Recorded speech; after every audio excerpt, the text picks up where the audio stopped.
પણ પહેલી વસ્તુ તમારા ભૂલને સાંભળવાની તેવડ બનાવો. તમે ભલે પાચન ન કરી શકતા હોય, તમને આવનાર વ્યક્તિ તમને કોઈ એમ કહે છે કે ભાઈ તારી ભૂલ છે, પછી તમારી ભૂલ હોય કે ન હોય સાંભળો, કાનમાં નાખો. અને ભૂલથી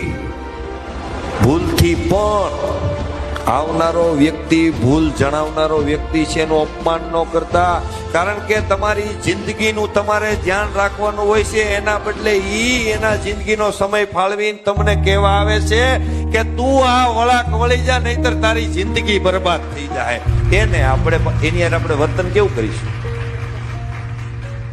વિરોધી થઈ જાય છે આપણે. ભૂલ ન કરતા લાઈફમાં આ એક ગુણ મહત્વનો છે જે આપણને શ્રેષ્ઠ માણસ બનાવે છે. આ એક ગુણ એવો છે જે તમને ધનવાન બનાવે છે.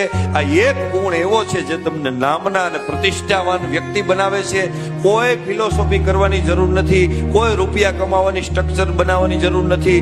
ખાલી ને ખાલી તમારી ઈચ્છા શક્તિ મજબૂત બનાવો.